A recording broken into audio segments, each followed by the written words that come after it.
De tempos em tempos a gente tem algumas intuições, alguns insights interessantes. Esse foi um desses, muito precioso. Estou envolvido com ele faz algum tempo já. E agora que consegui elaborar um pouquinho, a gente faz um vídeo para compartilhar. Despertar é silenciar.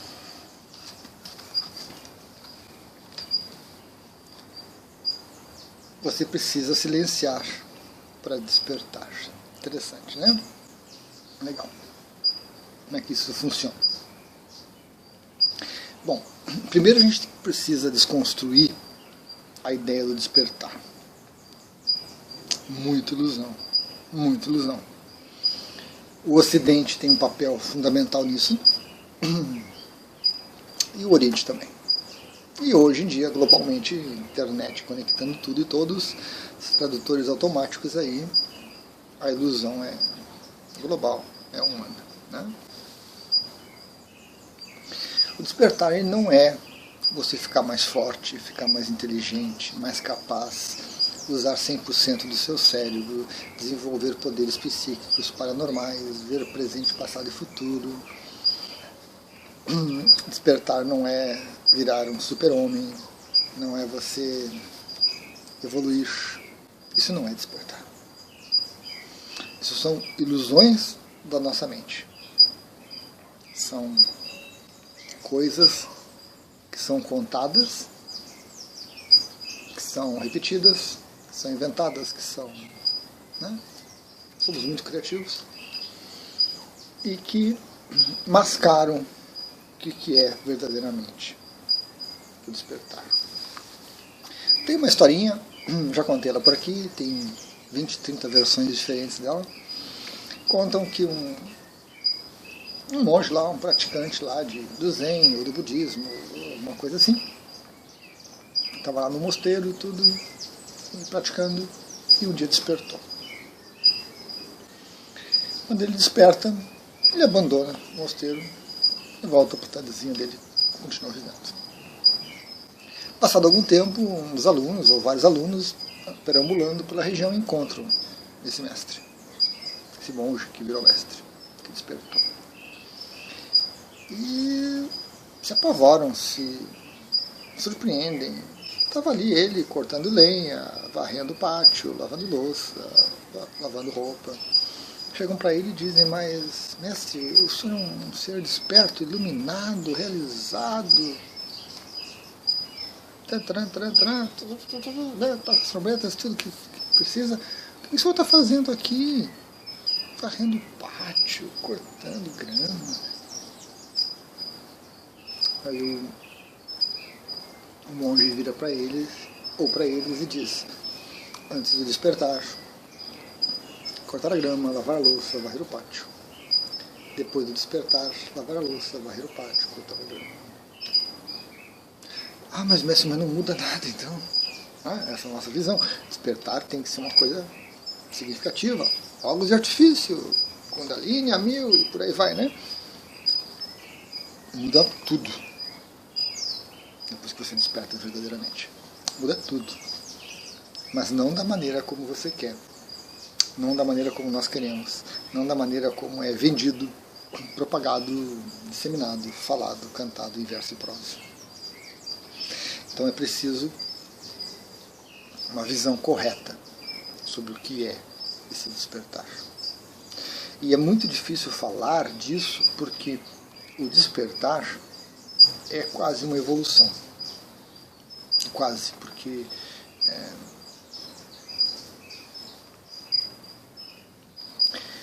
quando você desperta verdadeiramente, você vai além da sua mente. Essa transcendência da mente é a evolução, é a próxima evolução que nós temos. A evolução anterior na qual nós estamos, e tudo que nós fazemos não é evolução, é desenvolvimento, foi o surgimento da mente, o surgimento do ego, o surgimento desse senso de eu. O próximo é a transcendência, despertar isso. E quando você vai além da mente, você já não tem essa mente, essa capacidade discriminativa, essa capacidade de raciocínio, esse intelecto para falar disso. Você está além disso. Então é meio complicado traduzir o que é esse despertar. E aqueles que estão aqui no corpo físico, aqueles que estão aqui num corpo astral, aqueles que ainda estão aqui no corpo mental, não despertaram plenamente. Não foram as últimas consequências. Porque na hora que você desperta verdadeiramente, completamente, você abandona o corpo físico e vital, corpo astral e corpo mental. Você vai para o corpo búdico ou você volta para a mônada. Volta para a sua alma, para o seu espírito, para o seu eu superior. Você realmente transcende isso tudo. Então você abandona essas coisas todas. Então, aconteceram casos assim, acontecem casos assim, são raros, mas é um destino, uma possibilidade para todos os humanos, que infelizmente a maioria não vai experimentar. Né? Ainda mais do jeito que as coisas vão ultimamente.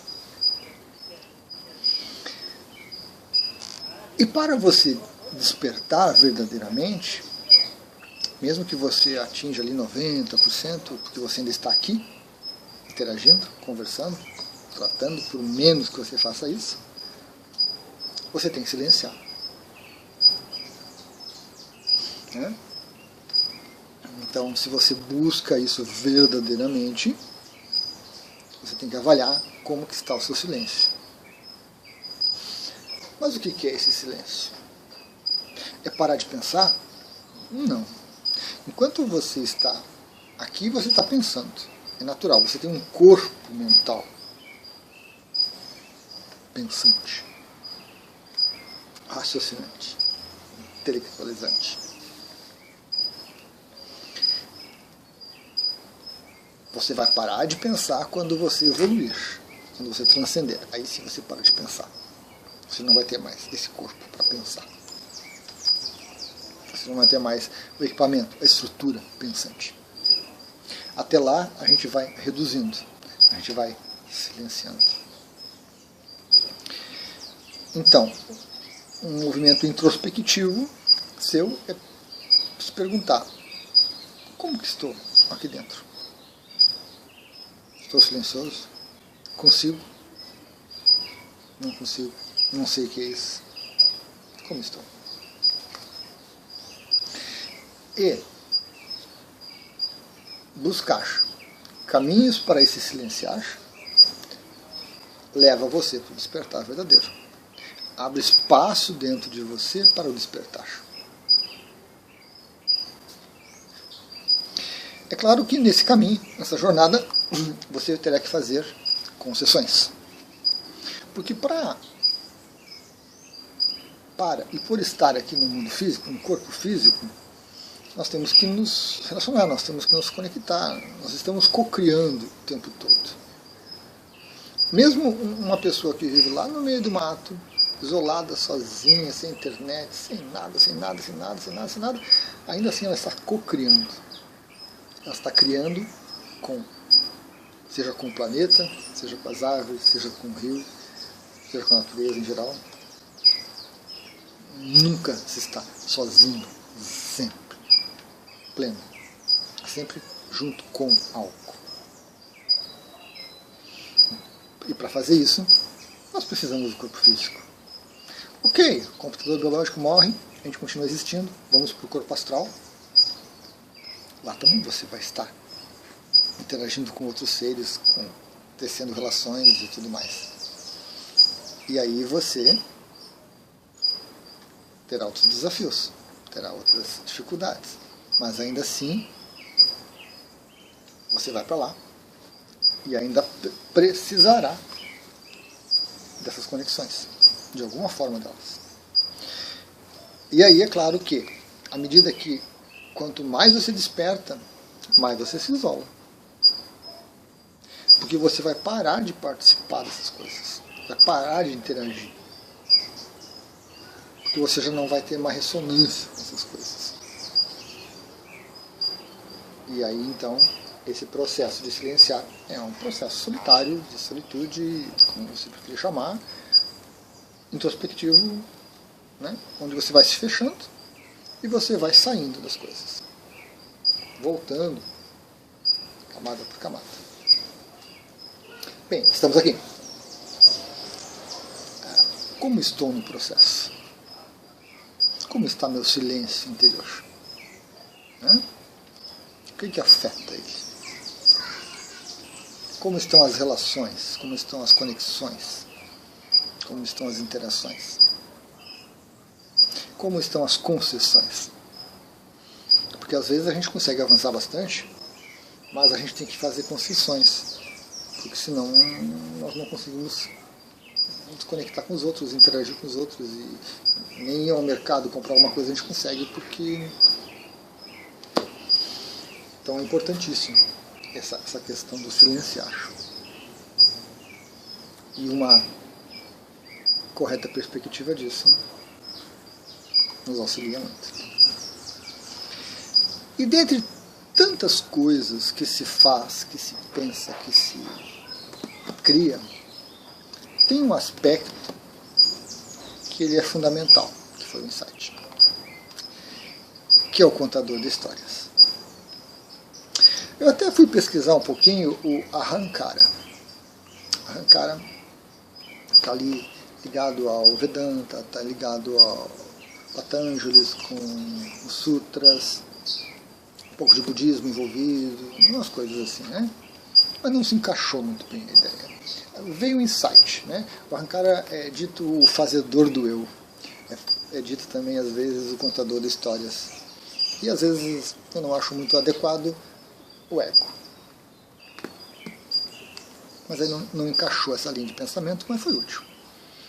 Agora, o contador de história, eu penso que é uma capacidade, talvez até uma função da nossa mente, que está sempre ativa. E que está sempre em desbalada carreira. Um cavalo sem freios. Desesperado. As histórias que nós contamos, as narrativas que nós elaboramos, são um dos grandes empecilhos para o despertar. O contar história é um imenso empecilho para o silenciar. Porque se a gente for parar para pensar, para olhar, para observar, nós estamos sempre contando histórias. Nós estamos sempre contando histórias. O tempo todo. Histórias que justificam, histórias que explicam, histórias que embasam, histórias racionais, histórias sentimentais, histórias emocionais, histórias tristes e alegres, histórias cheias de energia ou sem energia, histórias de terror, histórias de amor. Nós estamos sempre contando histórias. A nossa mente não para, não sossega, não alivia.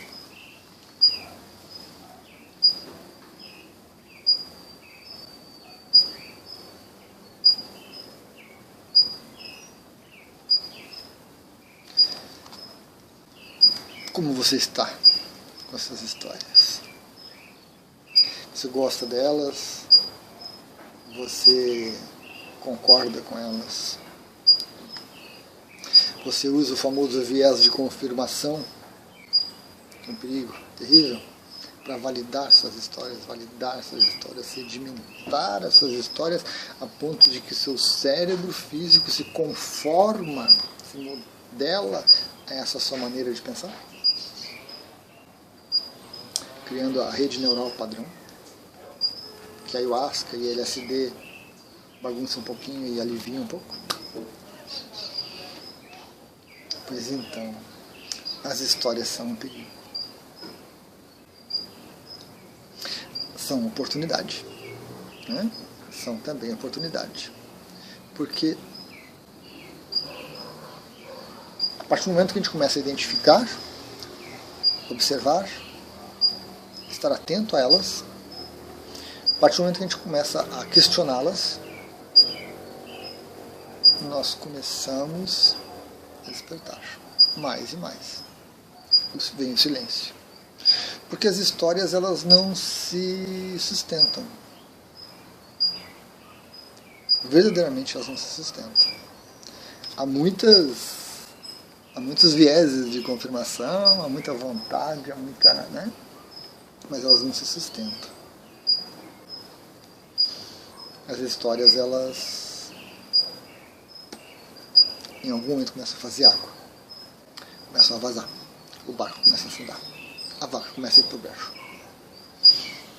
E essa análise isenta, dolorida, identifica. E aí nós nos questionamos, aí nós ponderamos, aí nós inventamos histórias sobre abandonar as histórias ou se mantemos as histórias, se concedemos e o que nós fazemos com isso. Esse processo mental, ele é tão sutil,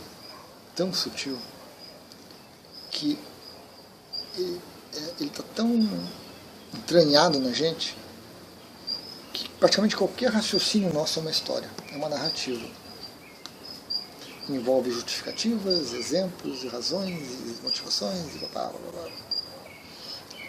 E praticamente qualquer coisa que a gente faça, pense, olhe, observe, coma, toque, vira uma história. É muito poderoso isso, muito poderoso. Isso é uma ilusão. Porque a maior parte dessas histórias ocorre dentro da nossa mente.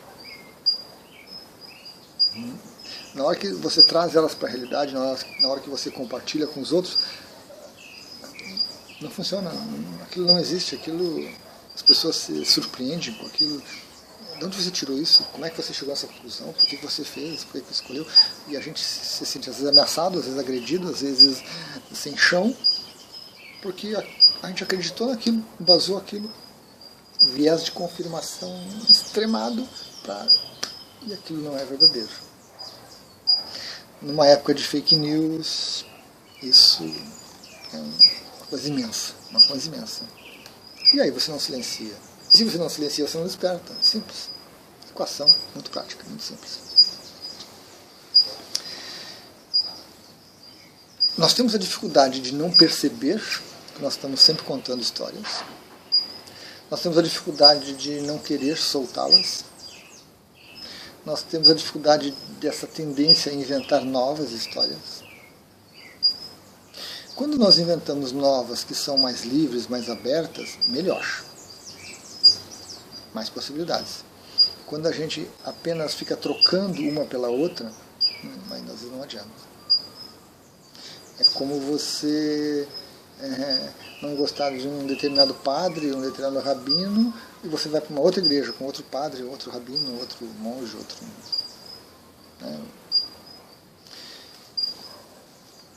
E quando a gente entra em conflito com isso, pior ainda. Pior ainda. Porque aí, aquilo que a gente está enxergando lá fora não nos agrada, não queremos, não gostamos, não desejamos, mas parece que Deus, a natureza, os outros, o tal, insiste em nos empurrar aquilo. E aí nós entramos em conflito. Nós negamos, nós brigamos, nós discordamos, nós nos enraivecemos, nós ficamos irados, nós fazemos coisas translocadas e nós contamos histórias para justificar tudo isso. Nós nos divertimos horrores contando essas histórias. É um ponto crucial. As histórias. Esse nosso contador de histórias interno. Para a maioria da população, ele está sem rédeas, sem freios, desvairado, com o pé no acelerador.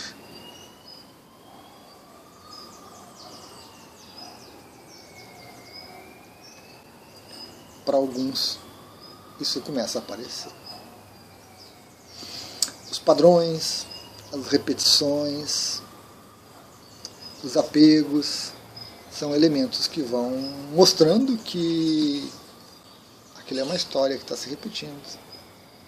Só muda o endereço, só muda a época, só muda a roupagem. A gente vê algumas histórias assim, humanas, né, globais, vamos dizer, tipo Game of Thrones, Roma,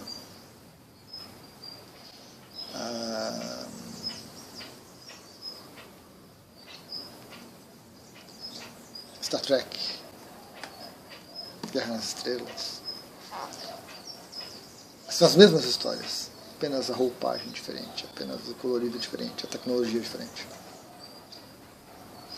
Então é preciso cuidado, é preciso um momento ou vários de introspecção, de vontade sincera e honesta, de olhar para si mesmo, observar e perceber as histórias que nós estamos contando.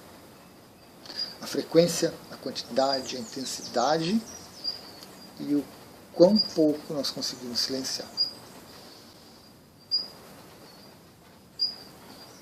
O assunto rende. Tem muito mais sobre histórias ainda. Tem muito mais. Até a próxima.